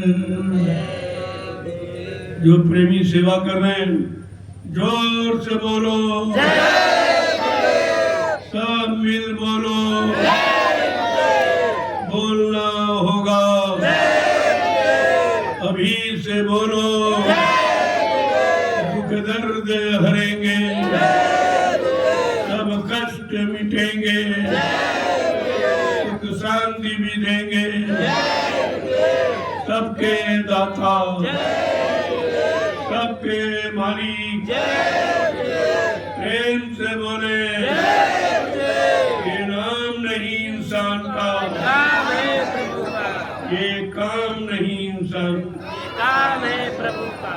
देखो आप भ्रमित हो गए, वो देखो सेवा भी कर रहे, संदेश भी सुन, और तुम यहाँ सो रहे हो और संदेश भी नहीं, तुम करी क्या रहे हो? तुम्हारे सामने अभी आदेश नहीं मानो, पीछे क्या मानते हो? लिहाजा आपको मिलेगा कुछ, ऐसे भाग दौड़ लगाते रहो, खाली चले जाओ, कुछ मिलने वाला नहीं है। इसलिए आए हो घर गृहस्थी परिवार छोड़कर कुछ परमार्थ की कमाई कर लो, कुछ सेवा कर लो, सेवा से शरीर को मांझो, गंदगी धुल जाए, जितना पसीना निकलेगा उतना खून शुद्ध हो जाए, उतनी बीमारी कम हो जाए। ये ऐसे थोड़ी आपको कहा जाए, हमें कोई मजदूरी थोड़ी आपसे करानी, ये तुम्हारे अपने ही काम आप करते हो, ये तुम्हारी जमीन है, तुम्हारे सेवा से खरीदी गई और तुम्हारे लिए व्यवस्था बनाई गई, और उसी व्यवस्था में तुम्हारे कर्म कटाए जा रहे हैं, तुम्हारी समझ में नहीं आ रहा, कहाँ काट लोगे जाके? किसी को तुम लाखों रुपए दे, एक कर्म नहीं कोई काट सकता, किसी को दो 1 करोड़ रुपए कि हमारा एक पाप काट दी, ये काम कोई कर सकता? यहाँ तो सेवा करके कराया जा, कोई खर्चा भी नहीं मांगा जा, लेकिन आपके समझ में नहीं आता। तो इसलिए अब मैं विराम देना चाहता हूँ, दिनों के बाद पूर्ण विराम दूंगा, कुछ नहीं, कोई आना नहीं, कोई जाना नहीं, कोई मिलना नहीं, कोई जुलना नहीं, कुछ चुपचाप भजन करूंगा, आप भी करिए, हम भी करें, मालिक की दया हो जाए, आपका काम हो जाए। तो तुम्हारे काम के लिए मेहनत की जा रही, कोई अपने लिए मेहनत नहीं की जा रही, जीवों की नहीं की, पहले भी की गई, अभी कर रहा हूँ, जब तक श्वास रहेगी करता रहूंगा, मेरा अपना कोई काम नहीं। इस बात को गांठ में मान लीजिए, जो काम है जीवों का है, इस पर आप ध्यान दीजिए। और इसी सत्संग के बाद ही मिलो, दिन में नहीं, वो काम सब खत्म, दिन में आप सेवा करो, रात को सेवा यहाँ चल रही हो तो सत्संग सुनो, और बाद में आओ आप प्रसाद ले लीजिए, वो तुम्हारी मेहनत का प्रसाद। सेवा करके प्रसाद लोगे तो दवा, वो नहीं तो नाश्ता, उसका कोई लाभ नहीं मिलेगा। वो तो सेवा के बाद जो दिया जाता वो फल, वो लाभ देता। इसीलिए सेवा करके भंडारी की रोटी खाओगे तो आपको बरकत मिलेगी, वही प्रसाद बन जाएगा, वो दवा बन जाएगी, बीमारी आपकी दूर करेगी। और ऐसे खाते रहो, इसीलिए मैंने बंद करा दिया कि सेवा आप करते नहीं हो, ये रोटी खा के कर्जा क्यों लाद रहे? अपना बनाओ, अपना खाओ, जो आ जाए प्रेमी उसको भी खिला दो, यही मथुरा में होता। वही व्यवस्था फिर अपनानी पड़ेगी, क्योंकि आपकी जो जितनी हमने सहूलियत आराम दिया उतने आप बेकार हो गए, उतने आलसी हो गए हो, न भजन करते हो। कुछ भंडारे तो इसलिए चलाए गए थे कि चलो आपको रोटी बनी बनाई मिल जाएगी तो बैठ के आप भजन करेंगे, कुछ नहीं, कुछ नहीं, सोने खाने के सिवा कोई काम। ऐसे तो घर में भी करते थे, वो यहाँ करने क्यों? आप भी गरीब रहो। तो मैं प्रार्थना करता भाई अगर ये करना तो घर में रहो और चुपचाप कोई भजन। आश्रम में आने की जरूरत नहीं है। आश्रम अगर अपना श्रम परिश्रम करना है तो आश्रम आइए, अंधा घर में रहिए, ज्यादा अच्छा। यहाँ पर लाखों लोगों का अन्न आता है, आपकी बुद्धि खराब हो गई क्योंकि आपने सेवा नहीं की खा के। जय गुरुदेव। देखो मेरा स्वास्थ्य बहुत खराब, मैं बोलने के लायक, वैद्य ने मना किया कि आप ज्यादा बोलेंगे, ज़्यादा देर आप बैठेंगे नहीं, क्योंकि मैं 18 घंटे बैठकर आपसे मिला हूँ। सोचिए, 18 घंटे बैठकर आपसे मिला हूँ। किसी प्रेमी को निराश नहीं जाने दिया, सबका दर्शन किया, सबको प्रणाम किया और सबको प्रसाद दिया। ये काम मैंने पता नहीं कहो, हिंदुस्तान में कोई नहीं करता। कोई आपको प्रणाम नहीं करेगा, कोई आपको प्रसाद नहीं दे सकता बना के। ये करके देखो, पता चल जाए कि असली के निकली। सब तो परिचय आपको बताया गया, लेकिन फिर भी आप भ्रमित हो जाते हो। तो ये आध्यात्मिक तरक्की ये कोई करा नहीं सकता। जिसने की है उसको अगर हुक्म हो जाए तो वो करा देगा। वो भी अपनी इच्छा से नहीं करेगा। जब उसके सदगुरु का हुक्म होगा कि चलो तुम्हारा काम हो गया, अब तुम जीवों का काम कर लो, तब वो करेगा, अपनी इच्छा से नहीं करेगा। तो आपको तो ये विचार करना चाहिए।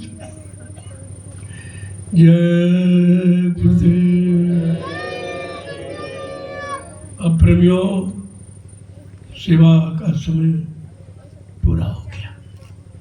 मैं आपकी सेवा से बहुत प्रसन्न हूँ कि आप आदेश का पालन करते हो। आदेश का पालन करने वाला हमेशा नजदीक रहता, बिल्कुल सामने रहता। वो शरीर से कितनी दूर चला जाए, जहाँ सेवा करेगा दृष्टि वहीं जाती, दया दृष्टि उसी पर पड़ती, बाकी नहीं किसी पर। ऐसे तो आस पास रहने वाले, घूमने फिरने वाले बहुत आते रहते, कुछ नहीं, खाली चले जाते, खाली। क्योंकि दया तो उधर काम कर रही है, आदेश में। आदेश पालन आपने किया नहीं, यहीं बैठे रहे। संदेश तो आप वो आदेश पालन करके भी सुन सकते थे, नहीं सुना, नहीं समझ में आया आपका। जब अभी तत्काल का आदेश नहीं समझ में आता, जो पिछड़ा वो आपके समझने कैसे आएगा। और ये भी काल की चाल है कि आपको समझने नहीं देगा, सुनने नहीं देगा, विश्वास नहीं करने देगा। अब आप लाइन से प्रसाद ले लीजिए, क्योंकि नए लोग आए हैं, उनकी इच्छा है। मैं भी इच्छा रखता हूँ कि आपका दर्शन करूं। ऐसी नहीं कि मेरी नहीं इच्छा, लेकिन मेरा स्वास्थ्य बहुत खराब है। इतना खराब है कि मैं चलने फिरने के लायक नहीं हूँ, लेकिन फिर भी आपकी सेवा कर रहा हूँ। तो उतनी सेवा लो जिससे आपकी सेवा होती रहे। ज़्यादा लोगे फिर बेकार हो जाएगा शरीर भी बुढ़ा कमजोर है। बहुत इससे काम किया, शरीर से बहुत काम लिया। अब आप सोचो कि दिन भर बोलता था और रात भर चलता था, तब ये संगत दिखाई दे रही है आपको। एक भी व्यक्ति मेरे साथ नहीं था, मैं अकेला था। कितनी मेहनत की गई होगी ये संगत इकट्ठा, आप सोचिए भला। अब तुम 4 आदमी नहीं जोड़ पा रहे, तोड़ देते हो, जोड़ना नहीं जानते। तोड़ना जानते हो, जोड़ना नहीं जानते। जोड़ने मतलब दया से जोड़ो, परमार्थ से जोड़ो, भजन से जोड़ो। ये खाने पीने में नहीं है, ये तो सभी लोग भोजन करते हैं, लेकिन तुम समझ नहीं पाते हो। उन काल के जीवों की चाल नहीं समझ पाती हो। इसलिए मैं बहुत खोल के कहता हूँ कि अभी चेतो जागो, होश में आ जाओ। तुम्हारा परमार्थ कोई नहीं बना सकता है। जब तक परमार्थी वचन संत महापुरुषों के नहीं सुनोगे, परमार्थी सेवा नहीं करोगे, तब तक परमार्थ का लाभ कोई दे नहीं सकता। और ये केवल नैमिषारण्य की पावन पवित्र भूमि पर हो रहा, और विश्व में कहीं नहीं, विश्व में कहीं नहीं है। भारत ही नहीं, सारे विश्व की बात कह रहा हूँ, ये कहीं कहीं नहीं हो रहा। अब आप सोचिए कितनी पावन पवित्र भूमि है।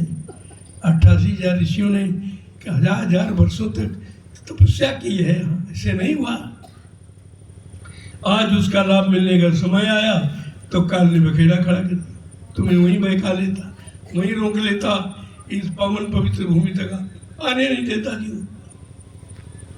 आपको समझ रखिए, उनके चंगुल से निकलना है और अपना परमार्थ बनाना है, अपने जीवात्मा को जगा के घर पहुंचाना, ये काम। अब आप लाइन से खड़े हो जाओ और धीरे धीरे आइए आप। अभी तो मैं इस तरह से, लेकिन गुरु पूर्णिमा में भी बदल दूंगा। गुरु पूर्णिमा में चल के बैठे रहने से ये पैर सुन्न हो जाते, फिर ये रात भर बहुत दर्द होता। इसलिए मैं खड़ा हो जाऊंगा रथ पर, आप लाइन से निकलते जाओ, सबके सिर पे हाथ पड़ेगा। ये पर्याय बहुत है, तुम्हारे छूने से लाभ नहीं है, इधर से छुआ जाए तो तुम्हारे पास कौन सी पवित्रता जो तुम छू रहे हो? क्या तुम्हारे छूने से कोई लाभ मिल जाएगा? नहीं, आपको छुआ जाता, सब पर हाथ पड़ेगा, सबको प्रसाद मिलेगा। ये आपके लिए अच्छा होगा। प्रणाम करते जाओ, मैं भी प्रणाम करता जाऊं और प्रसाद लेकर के आगे बढ़ते जाओ। इस तरह का अब मिलन की कोई रास्ता बदल देगा। अब बैठ के नहीं, चलते जय गुरुदेव। अभी तो ये छोटा कार्यक्रम है, छोटा है ये भी, आगे गुरु पूर्णिमा आ रही है, उसी की तैयारी हो रही है और प्रेमियों को उसकी तैयारी करनी चाहिए। देखो ये सत्संग स्थल है, इसमें कोई आवाज नहीं करेगा। अभी तो आप एक स्पॉट रहते थे हो, लेकिन जब गुरु पूजा पावन पर प्रारंभ हो जाएगा उस समय अपनी बड़ी व्यवस्था है। जो मैंने पहले कहा 4 मीटर मोमजामा उड़ने का, 4 मीटर बिछाने का, ये हमेशा बड़े जोड़े पर फट से बना लगाया और बिछा कर बैठ गए। क्या किसी की सेवा क्यों लेते हो? क्यों उसका कर्जा लाते हो? और अपनी थाली लोटा गिलास रखो तो किसी का कर्जा वो भी नहीं लगेगा। नहीं, 1-1 लाख रुपए ये दोना पत्तल में हर भंडारे का खर्च हो जाता है। ये नुकसान आप करते हो। अपना थाली लोटा, पवित्र बर्तन, पवित्र भोजन, फिर भजन होगा। इसलिए पात्र का असर बहुत है। ये प्लास्टिक के बर्तन तमाम तरह की यानी जानलेवा बीमारियां पैदा करते हैं। इसलिए हमने प्रेमियों को आदेश कर दिया कि अपना थाली लोटा गिलास शुद्ध पात्र अपना साथ में उसमें भोजन करो। और इसके बाद आपसे कहा ये खुरपी जरूर है। खुरपी एक औजार भी है। यहाँ कहीं सब्जी काट ली, फल खाना इच्छा हुआ फल काट लिया, 4 गड्ढे खोले, धंधे काट लिए और अपना खा लिया और मकान बन गया। ये सोचो। और यहाँ आओ तो पूछ लो कि भाई किसी दिशा मैदान के लिए पुरुषों के लिए कितना, महिलाओं के लिए कितना। अपनी अपनी दिशा में जाओ, एक दिन गड्ढा खोद दो पर रोज उसी में जाओ, पैर से मिट्टी खिसका दो, रोज जाओ पैर से मिट्टी खिसका दो, न कहीं बदबू न कहीं गंदगी, और ये जमीन की उर्वरक शक्ति बढ़ जाए। क्योंकि जमीन आपकी है, अपनी जमीन की शक्ति बढ़ाओ, इधर उधर क्यों जाते हो? इस सब बात का ध्यान रखिए आप। और ये सूरज, ये इतना बढ़िया अभियान है कि एक दिन सारा हिंदुस्तान तुम्हारे इस अभियान, सफाई अभियान को याद करेगा। 1 रुपए का खर्च नहीं, और जमीन की उर्वरक शक्ति बर्बाद नहीं होती। सरकार ने तो व्यवस्था बना दी, घर में बीमारी पैदा करती, क्योंकि वहीं पर लेट्रिन बाथरूम, वहीं किचन बना हुआ। पहले के लोग पढ़े लिखे नहीं थे, लेकिन भोजन घर में करते थे, लेट्रिन बाहर जाते थे खेतों में अपने। आज का पढ़ा लिखा होटल में भोजन करता, लेट्रिन घर में करता। इतना होशियार, इतना बुद्धिमान हो तुम कि अपना हित अनित नहीं समझ पा रहे हो। ये बीमारी तुम्हारे घर से कभी नहीं जाएगी, क्योंकि सारी गंदगी घर में रखी। और किचन में और बाथरूम में अंतर कितना, 1 ईंट का, उसके कीटाणु भोजन में चलेंगे। और इसी ने तुमको एक काल के जीवन में फंसा दिया। घर में ही सब व्यवस्था बना दी, इतना आलसी बना दिया आपको, और गंदगी में रहने की तुम्हारी आदत हो गई है। लिहाजा बीमारियां तुम्हारा घर नहीं छोड़ेगी। अगर आप इस बात पर नहीं आओगे तो बीमारी घर नहीं छोड़ेगी। इसलिए अभी प्रेमियों से कह दूंगा कि खेत अभी खाली हो जाएंगे, जल्दी से आपने मूंगफली उखाड़ो इसको और तोड़ के रख लो। तो ये खेत खाली हो जाए, इसमें नालियां बनवा दूंगा, इसी में गड्ढे खोद दिए जाएंगे, तो प्रेमी आएंगे अपने खेतों में लेटिन जाएंगे। सब व्यवस्था बनी बनाई, कुछ नहीं आपको नहीं करना। लेकिन अभी आए हो, उस दिन तो आपने खुरपी का प्रयोग किया, उसके बाद बोल गए। आदेश तो मिनटों में आप काट देते हो, आदेश में छूटते नहीं हो, काटने की कोशिश करते, और यही तुम्हारी परेशानी का कारण। तो यहाँ भी बीमारी फैलेगी। जब खुले में आप जाओगे, गंदगी फैलेगी, प्रदूषण बनेगा, तो यहाँ भी बीमारी, आश्रम को भी आप गंदा कर रहे हो। लिहाजा यहाँ पर खुद भी लगे, फाड़ा उठा लो, खुद भी उठा लो। देखिए, तुम्हारे सफाई अभियान को एक दिन हिंदुस्तान याद करेगा। ये कहीं किसी मिशन में नहीं है। कोई भी प्रधानमंत्री, मुख्यमंत्री इस अभियान को जानता ही नहीं है, तो कराएगा क्या हो? तो कितना बढ़िया देख लीजिए, एक पैसा नहीं खर्च, करोड़ों रुपए खर्च कर दिए और बीमारी घर में ले आए। गंदगी घर में है तो बीमारी कहाँ घर ही में रहेगी? ये गंदगी में तो बीमारी है।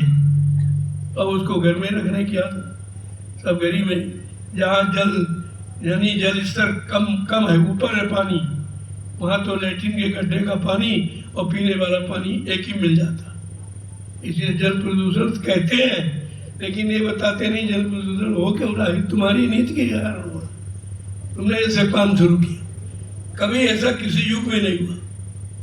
घर में कोई लैट्रिन नहीं करता, बच्चे करते थे, उसको उठाकर माताएं बाहर यानी खेतों में फेंक देती थी, लेकिन घर में नहीं रखी जाती थी। अब तो घर में रख रहे हो तो बीमारी तुम्हारा घर नहीं छोड़ेगी। कितनी दवा खा लो, कितने डॉक्टर बदल लो, बीमारी नहीं जाएगी। जब तक बीमारी कहाँ से आती वो स्रोत नहीं बंद किया जाएगा तो बीमारियां जाने वाली नहीं। और ये सब बताया जा रहा, मैं शासन प्रशासन को भी बता रहा हूँ, सबको सूचना देता हूँ। मैंने जो कार्यक्रम किए हैं सूचना देके किए, परमिशन लेके किए, लेकिन फिर भी किसी ने सुना नहीं।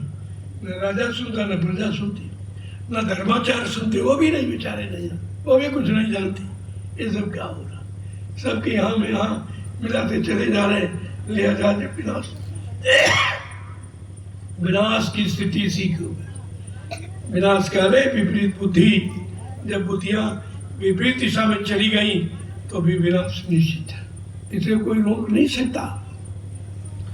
महात्माओं ने रोकने का प्रयास किया लेकिन उनकी बात नहीं मानी तो हो गया। महात्मा विदुर ने रोकने का प्रयास किया कि विनाश ना हो, उनकी बात किसी ने नहीं मानी तो उनको इस्तीफा देना पड़ा।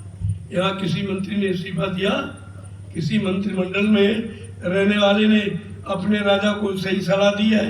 कुछ नहीं, कुछ नहीं हुआ। ये तो सब विनाश की स्थिति है, इसे कोई रोक नहीं सकता। महात्माओं की सिवा कोई नहीं रोकेगा और महात्माओं की नहीं सुनेंगे, न मानेंगे, न उनके पास आएंगे। ये नहीं करेंगे। क्यों? अगर करेंगे तो बच जाएंगे।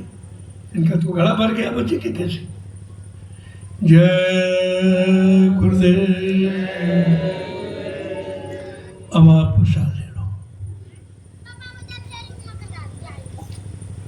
देखो, शादी के जो रस्म है अपने पूर्व का, दया तो आपके साथ है, लेकिन ये मत सोचो कि हम बैठे, क्योंकि हमको वैद्य ने बैठने के लिए मना किया है। जब बैठोगे तो नसें दबेंगी, फिर दबेंगे, फिर पैरों में दर्द बढ़ जाएगा।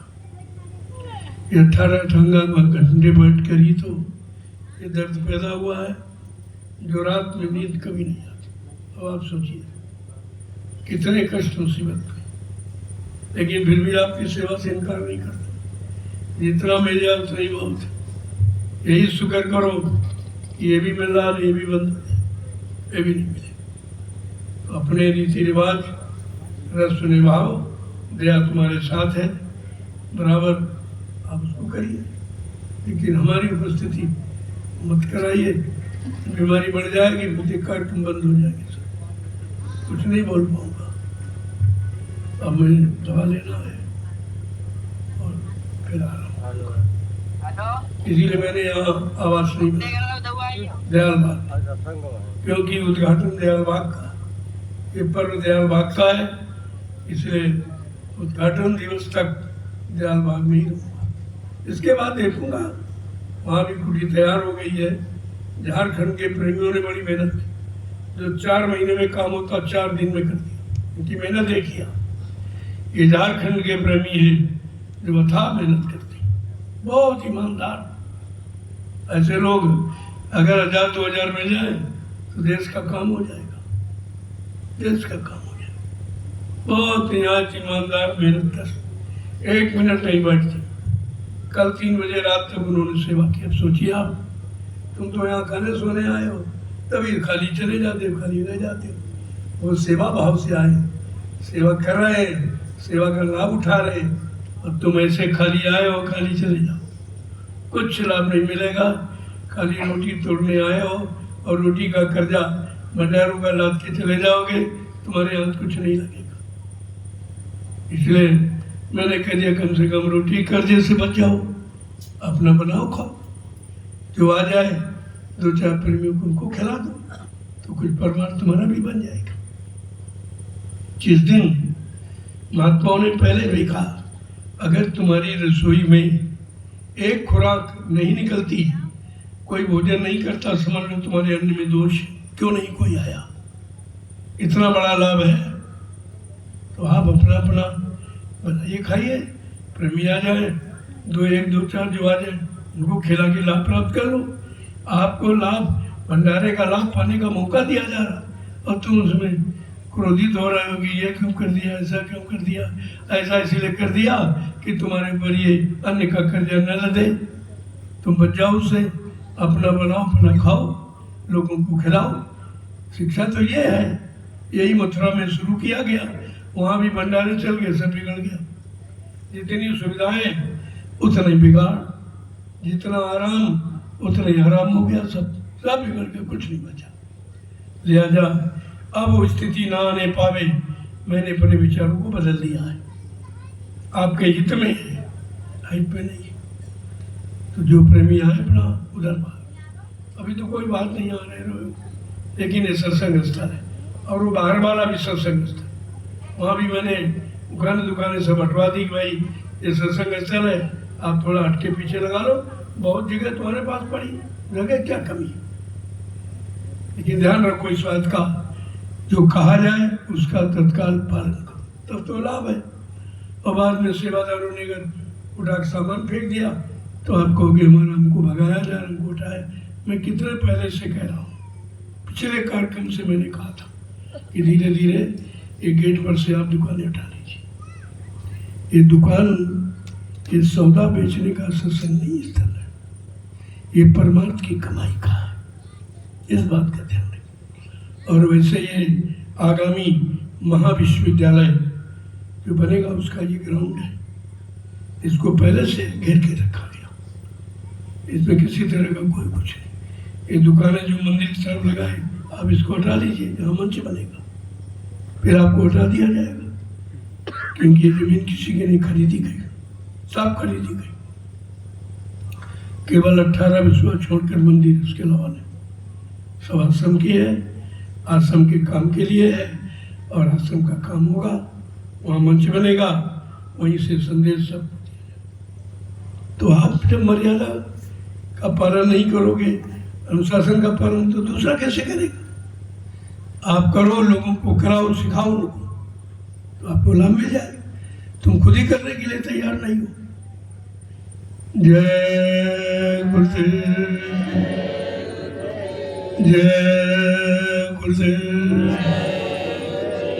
इधर जो दुकानें हटाई गई हैं, इनसे कहा भाई पीछे कर लो, तुम्हारी पीछे भी जगह पीछे बना लो। तो इसमें ये कार्यालय कर जाएंगे, इसी में जो तमाम कार्यालय, सुरक्षा कार्यालय और खोया खोया कार्यालय, रात्रि सेवा सुरक्षा कार्यालय, पूछताछ कार्यालय, ये तमाम तरह की जो व्यवस्था है आपकी सुविधा के लिए, उनको यहाँ पर बना दिया जाएगा।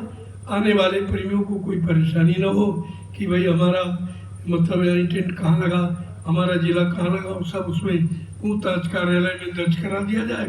वहाँ से पूछो और अपने भंडारे में चले जाओ। हर जिले के भंडारा अपने जिले के प्रेमियों की व्यवस्था रखता है, वहाँ आप ठहरिए, सेवा करिए, वहीं भंडार में भोजन करिए। मना कब किया जाए? लेकिन यहाँ नहीं, ये राष्ट्रीय बंजारा है प्रसाद हेतु, बस केवल प्रसाद की। जो बाहर से टीमें आ रही, टोलियाँ, उनके लिए है, क्योंकि वो अगर भोजन बनाएगी तो सेवा कब करेंगे, उनके लिए। जो बाहर प्रांतों से लोग आ रहे हैं उनके लिए, वो सब सामान लाद के नहीं ला जा सकते, इतनी दूरी है।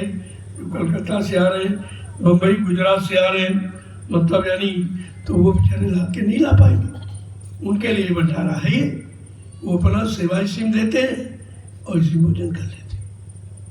वैसे उनमें से कुछ लोग इतने दृढ़ी हैं कि वो बनाते खाते हैं, यहाँ भी आकर अपना राशन ले आए मोल और बनाते खाते।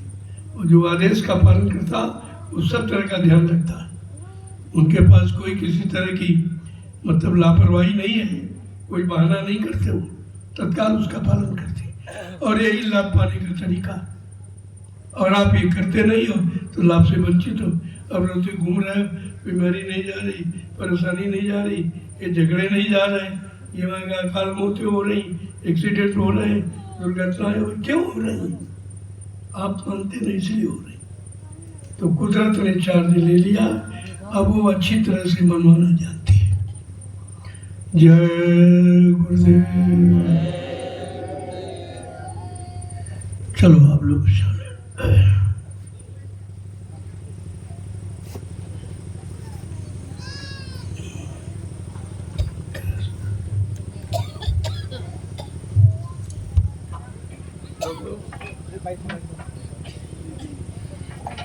देखो आप लोग दूर से मैं हाथ जोड़ के प्रणाम करता हूँ, आप भी करिए, इसमें क्या है। लेकिन उन्हें छूना ये काम मत करना, इससे कोई लाभ नहीं मिलेगा। प्रणाम का प्रणाम आशीर्वाद होता, छूने का कोई आशीर्वाद नहीं। छूने की आशीर्वाद नहीं है। लोग पत्थर को छूते हैं, कागज को छूते हैं, कैलेंडर को छूते हैं, पानी को छूते हैं, तीर्थ को छूते हैं। ये हुआ है, ये चेतन पूजा है। दूर से प्रणाम करो, मैं भी आपको प्रणाम करूँ, प्रसाद ले लिए। आपको लाभ ही तो चाहिए, आपको आशीर्वाद चाहिए। अगर इसे मिल जाए तो फिर इसे और अच्छा क्या।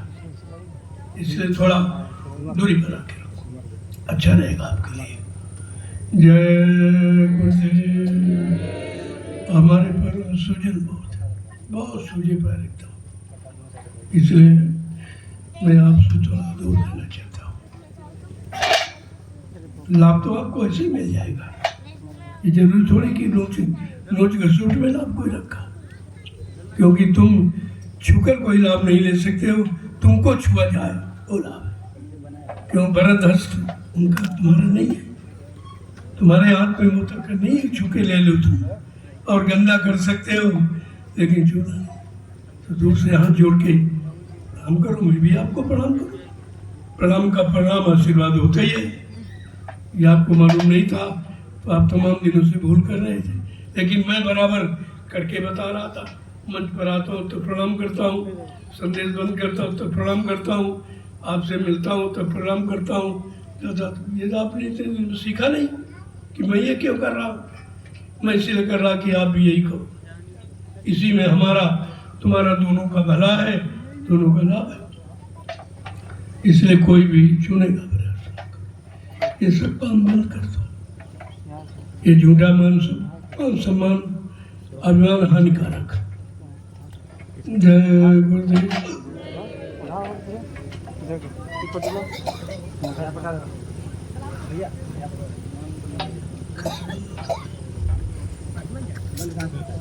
हल्का सा बटन दबाओ।